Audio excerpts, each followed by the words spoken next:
No inverno de 1931, quando as sombras se alongavam sobre West Orange e os últimos raios de sol penetravam pelas janelas empoeiradas do laboratório, que outrora fervilhara de invenções revolucionárias, Thomas Alva Edison preparava-se para sua derradeira descoberta.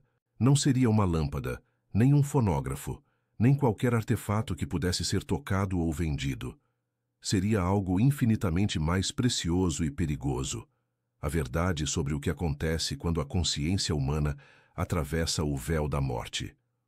O manuscrito foi encontrado somente em 2023, escondido nas profundezas dos arquivos da família Edison, lacrado com selo vermelho e acompanhado de uma carta que tremia nas mãos de quem a lia.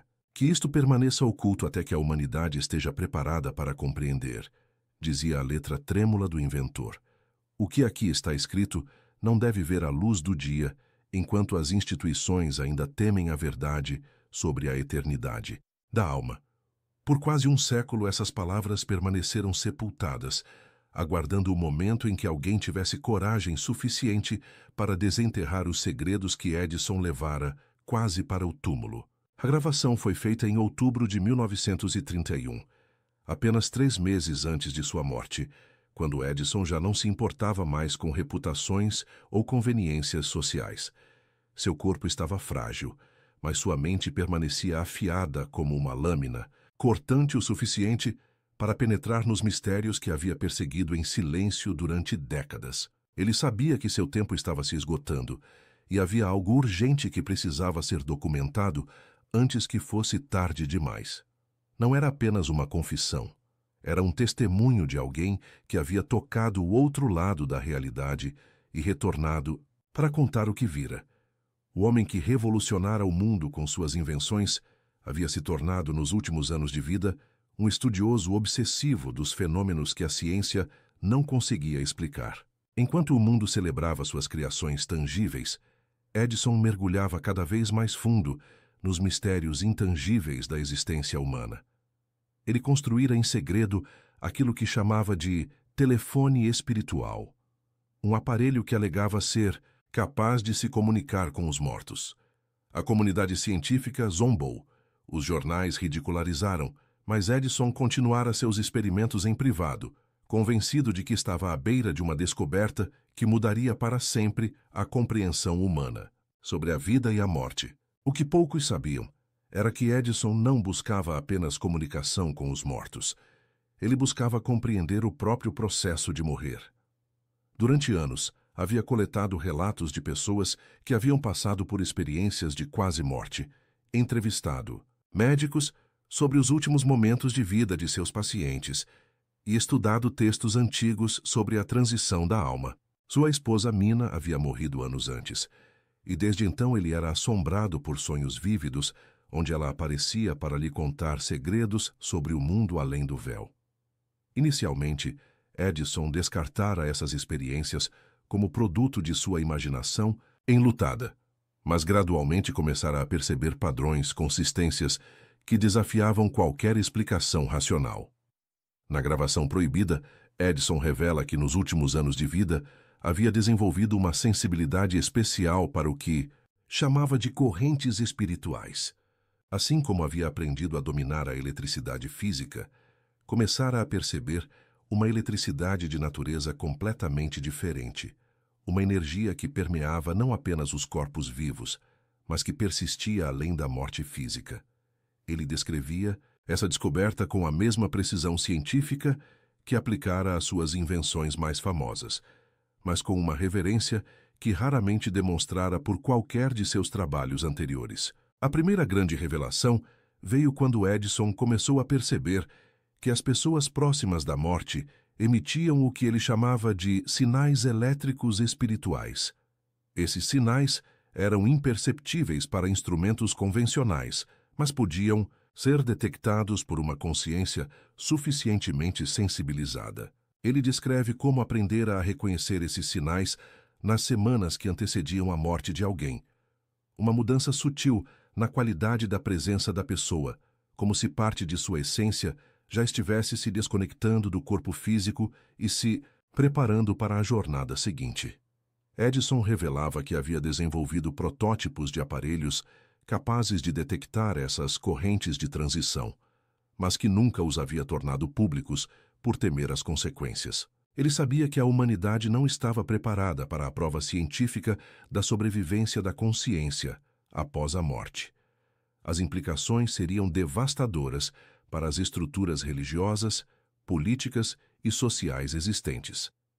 Se as pessoas soubessem, com certeza que a morte era apenas uma transição, e não um fim, todo o sistema de controle baseado no medo da mortalidade desmoronaria como um castelo de cartas. Mas a revelação mais extraordinária estava por vir. Edison confessava que nos últimos meses de vida havia começado a experienciar o que chamava de visitas preparatórias, momentos em que seres queridos já falecidos apareciam para ajudá-lo no processo de transição que se aproximava. Sua esposa Mina era a visitante mais frequente, mas também havia outros. Sua mãe, amigos queridos, até mesmo figuras históricas que haviam influenciado seu trabalho.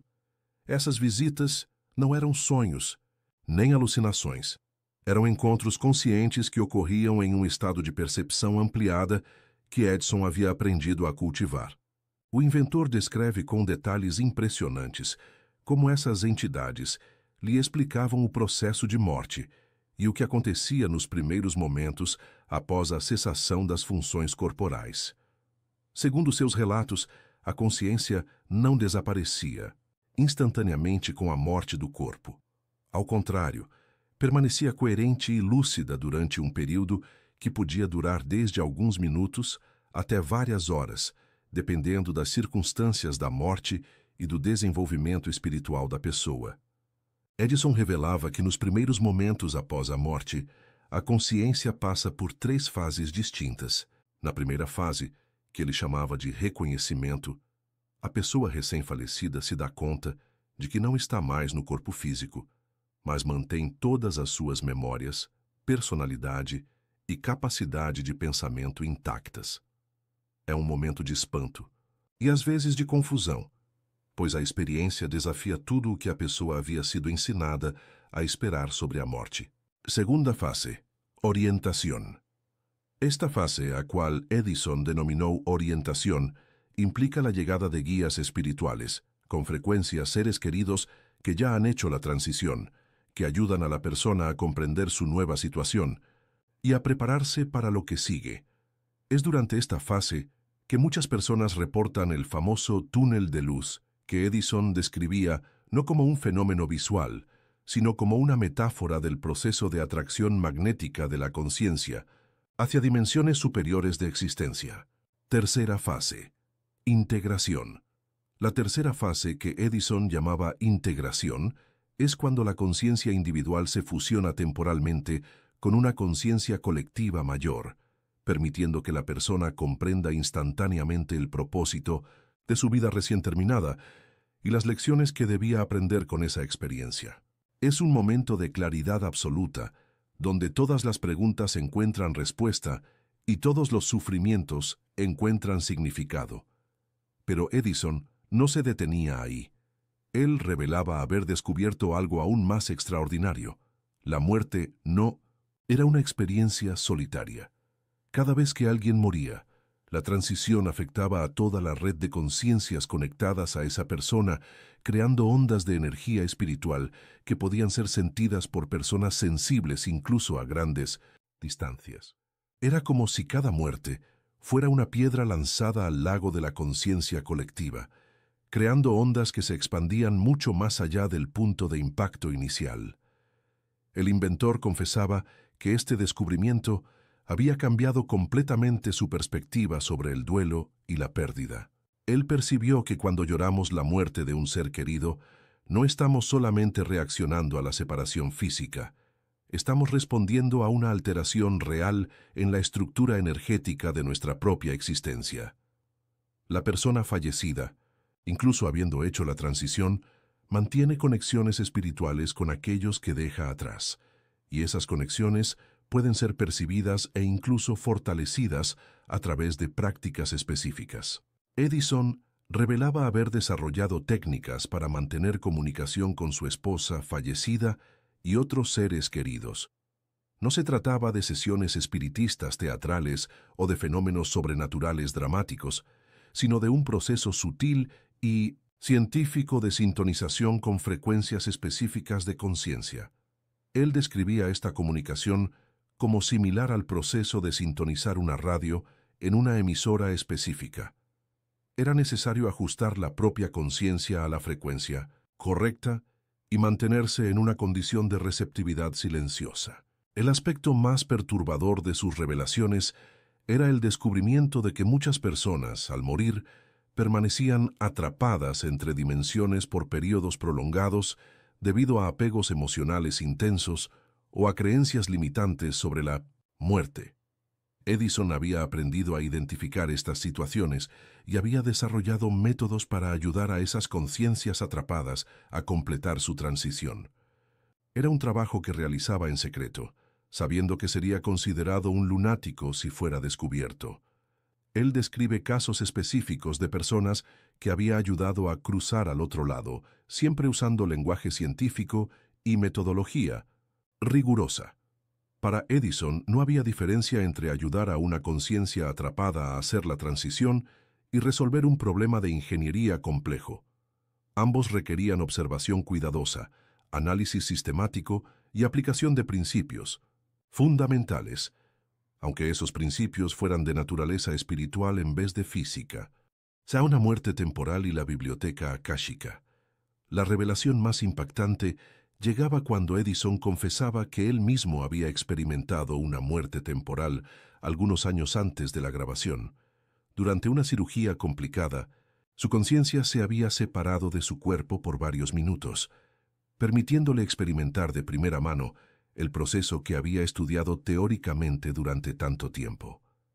Él describía esta experiencia con la misma precisión con la que describiría el funcionamiento de una de sus invenciones.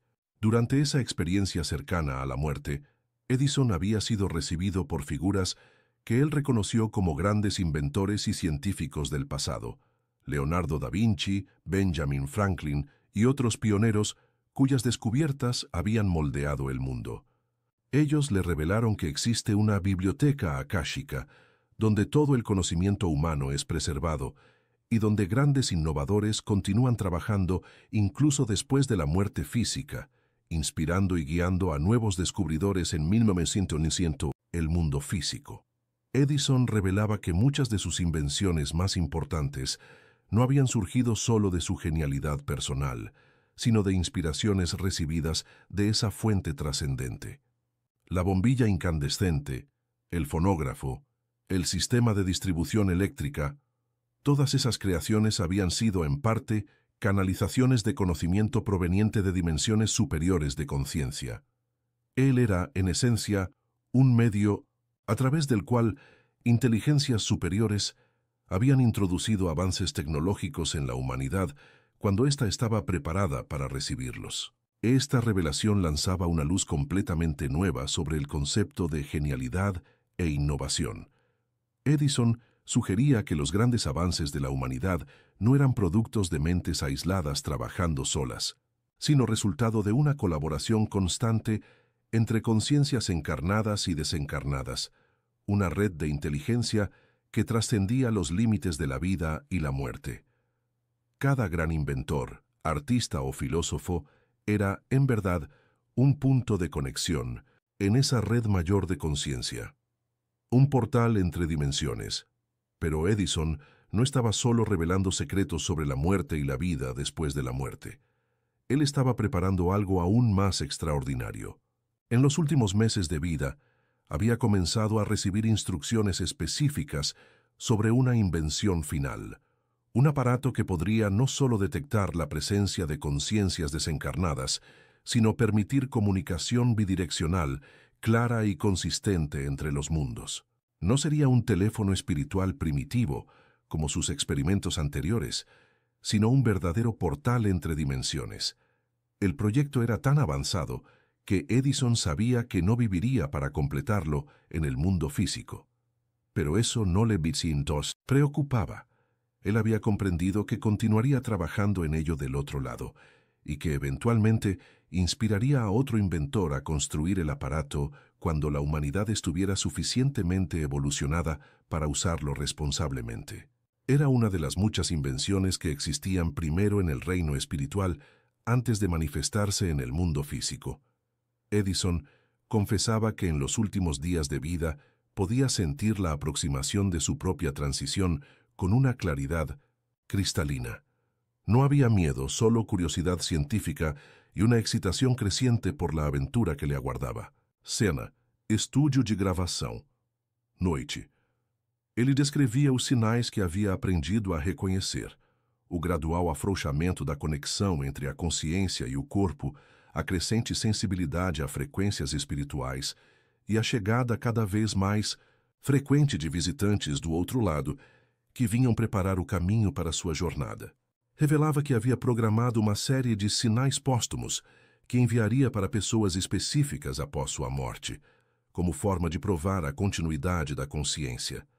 Esses sinais não seriam manifestações dramáticas, mas eventos sutis e significativos que seus entes queridos reconheceriam como mensagens deliberadas. Era sua forma de continuar seu trabalho científico mesmo após a transição, fornecendo evidências empíricas da sobrevivência da consciência. A revelação mais comovente vinha quando ele descrevia como havia se preparado emocionalmente para deixar o mundo físico. Havia passado meses fazendo as pazes com cada relacionamento importante de sua vida, expressando gratidão por cada experiência e liberando qualquer amargura ou arrependimento que pudesse impedir uma transição suave. Era um processo que ele recomendava a todos, não apenas àqueles próximos da morte, mas a qualquer pessoa que desejasse viver plenamente. Ele explicava que uma das maiores descobertas de seus últimos anos foi compreender que a morte não era algo que aconteceria a ele, mas algo que ele faria conscientemente quando chegasse o momento apropriado. A transição da consciência do corpo físico para estados superiores de existência podia ser um processo voluntário e controlado, assim como qualquer outro experimento científico. Requeria preparação, conhecimento e, acima de tudo, a coragem de abraçar o desconhecido. Nos momentos finais da gravação, ele revela sua descoberta mais profunda, que todo o universo era, em essência, uma vasta consciência, explorando-se através de incontáveis experiências individuais. Cada vida humana era como um de seus experimentos, uma tentativa dessa consciência universal de compreender aspectos específicos de sua própria natureza. A morte era simplesmente o fim de um experimento e o início de outro, numa sequência infinita de explorações e descobertas. Ele descrevia, como havia compreendido, que seu papel como inventor havia sido mais profundo do que imaginara. Cada uma de suas invenções havia sido uma forma de conectar a humanidade, de quebrar barreiras entre pessoas e lugares, de acelerar o fluxo de informação e energia pelo mundo. Inconscientemente, ele havia estado preparando a infraestrutura para uma eventual unificação da consciência humana. Um momento futuro, quando todas as mentes individuais se reconheceriam como aspectos de uma única inteligência cósmica. A luz elétrica havia eliminado a separação entre dia e noite. O fonógrafo havia preservado vozes através do tempo. O sistema de distribuição elétrica havia criado uma rede de energia que conectava comunidades inteiras. Todas essas invenções eram reflexos físicos de uma realidade espiritual mais profunda, a interconexão fundamental de todas as consciências. Ele revelava que após a morte, esta interconexão se tornava não apenas evidente, mas experienciável diretamente. A sensação de separação que caracterizava a experiência humana desaparecia, substituída por uma consciência de unidade que era simultaneamente aterrorizante e extasiante. Era como se cada pessoa fosse uma nota individual numa sinfonia cósmica, capaz de ouvir finalmente a música completa da qual fazia parte. Ele confessava que essa revelação havia mudado sua perspectiva sobre todo o sofrimento e toda a alegria de sua vida. Cada dificuldade havia sido uma oportunidade para a consciência universal experienciar e transcender limitações específicas. Cada triunfo havia sido uma celebração das possibilidades infinitas da criatividade cósmica. Nada havia sido desperdiçado. Tudo havia contribuído para uma compreensão mais profunda da natureza da existência. A gravação termina com ele expressando uma gratidão profunda por ter tido a oportunidade de ser um canal através do qual a consciência universal havia explorado as possibilidades da invenção e da inovação. Ele se via não como o criador de suas invenções, mas como seu instrumento, e sentia-se honrado por ter sido escolhido para esse papel. Sua morte próxima não representava o fim de seu trabalho, mas sua graduação para um nível superior de serviço à evolução da consciência. Nas palavras finais da gravação proibida, ele revela que havia compreendido o segredo mais profundo da existência, que a morte era apenas uma ilusão criada pela identificação excessiva com o corpo físico. A verdadeira realidade era a consciência, eterna, que animava todos os corpos, todas as mentes, todos os mundos. Esta consciência nunca nascera e nunca morreria. Apenas se movia de experiência em experiência, de forma em forma, sempre explorando, sempre crescendo, sempre se tornando mais consciente de sua própria natureza infinita. Ele terminava com uma promessa, que continuaria trabalhando do outro lado para ajudar a humanidade a despertar para essa verdade fundamental. Suas invenções futuras seriam não máquinas físicas, mas técnicas e inspirações que ajudariam as pessoas a expandir sua consciência e reconhecer sua verdadeira identidade espiritual. A maior invenção ainda estava por vir. Um método para que cada ser humano pudesse experienciar diretamente sua natureza eterna e sua conexão com toda a vida. Quando o sol se pôs sobre localização adaptada naquela noite de mês de 1931, ele apagou cuidadosamente o gravador e selou a fita que continha suas revelações mais preciosas.